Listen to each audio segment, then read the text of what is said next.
Hi guys, welcome back to our YouTube channel. My name's Hanam Singh and this is Abu Ahmed. Today we'll be talking about business casual and how to dress for business casual.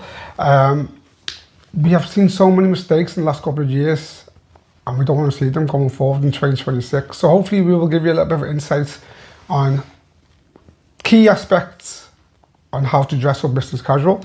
It's probably the most confusing outfit to put together. Yeah, definitely. And men tend to think tucking in the shirt, that's it, but there's so much more to it. We will talk about the 5 common mistakes that men tend to make, and I will now pass you on to Abu. Right, great. So there are 5 common mistakes that men tend to make. There are a lot, but these are the 5 that we tend to see the most when we're walking in the streets. And we've seen it all the way through 22-25, and we're just hoping that we can help eradicate a little bit of it during 2026. 100%. So number 1 on our list of 5 mistakes that people tend to make is wearing a suit jacket with jeans. Stay all the time. Yeah, you do. It's basically, I think it's not saying like it doesn't work at all, but I think it just looks a little bit like you've tried a little bit too hard. I agree, and I think you're going to agree with me here. A nice sports jacket, 1 or 2 button, will make a better replacement. And the reason for that is just how it sits, the fabric, the lapels, the patch pocket, and then you've got more of a choice into you can wear it with trousers, you can wear it with chinos, you can wear it with jeans. And I just think personally a sports jacket would definitely make a better replacement than a suit jacket. Yeah, I totally agree with you, bro. Basically, when you put that sports jacket together with a pair of chinos or jeans, because of the relaxed look of the sports jacket, you'll find that it just flows so much better with the jeans or the chinos. And a sports jacket is basically made for that reason. Absolutely, yeah. So that's our number 1. And number 2 is footwear. Now, the amount of times I see people wearing running shoes and thinking that is good enough for business casual, I'm sorry, but it's not. Me and Abu will both agree, and we've discussed this previously. The first item somebody looks at when you walk into a door is your footwear. So if your footwear is wrong, your outfit's wrong. So I think personally that a nice pair of Chelsea boots or a nice pair of Derby lace-ups or a nice pair of loafers, as long as they're nice, smart, clean, would bring your outfit out perfectly. Yeah, absolutely. I mean, any of them items, all you have to do is make sure that they fit you well and they're comfortable, and then all of a sudden they're just as comfortable as your running shoes. 100%. We're not saying that don't wear trainers with this outfit. You can on a casual. Don't forget, this is business casual. That's the key word, business. Yep. Number 3 is trouser length.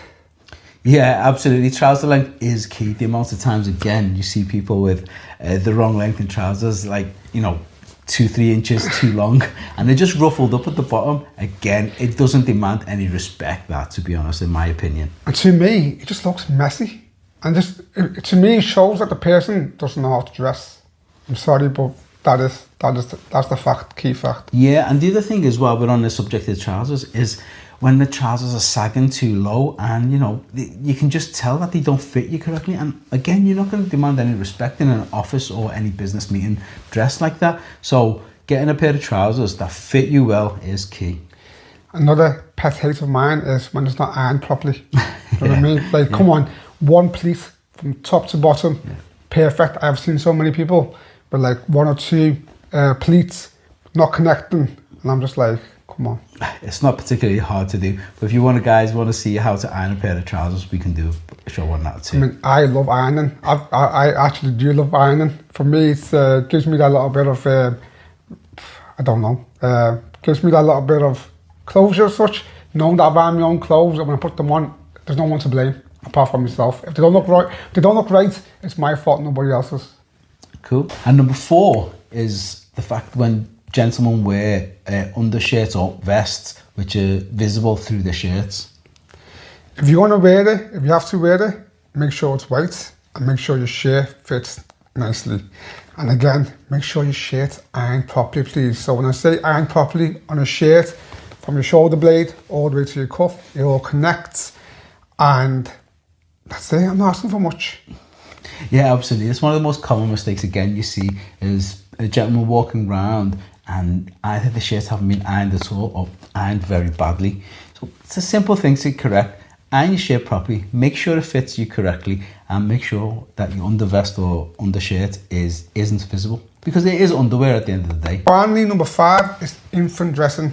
A lot of men believe that throwing a pair of trousers and a shirt on and that's it, but there's so much more to it. We want this channel to be more individual to yourself. So adding layers to this outfit is key. Absolutely. I mean, if you wear just a shirt and a pair of trousers, again, like H said, then it's very basic, and like you say, it's infant dressing. So what we want to do is basically able to create a little bit more character in the way you dress, and simple things. And it is really simple, isn't it? You can add simply adding a pocket square, a nice scarf, even a cardigan on the more chilly days, especially if your business casual meeting is going to go on to the evening. Even a nice little sweater.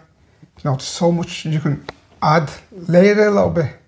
The other thing is, like, you can add things like, you know, a pinstripe shirt, for example, or a herringbone shirt. It just creates a little bit more character, makes people look for a moment longer, and it gives you a little bit more individuality compared to everybody else in the office. 100%. I agree with that one, definitely. So there are top 5 do's and don'ts of business casual. So to recap on the business casual aspect, sports jacket, not a suit jacket, sports jacket. Number 2. Number 2 is footwear. Make sure the footwear is the correct footwear. Let's stay away from the running shoes, guys. Number 3 is trousers. Make sure they fit correctly, not layering on the bottom, and they're pressed properly. Number 4.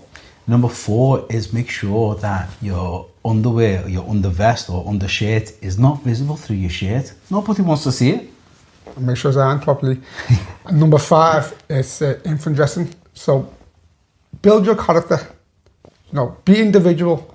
That's what we want. Every single person should be individual. So somebody remembers you for that nice scarf that you had on, the nice pocket square that stood out, the nice cardigan that you had underneath, or the nice knitwear, and that will be individual. And you know what? I believe it makes you more confident. Like when you're dressed that way, and even if someone gives you a lot of compliments on your scarf or, you know, how you're dressed, for me, it's a nice compliment. Absolutely. So if you guys like what we do here, if you like what we see, then hit that like button, comment, share, and subscribe. See you guys soon. Thank you.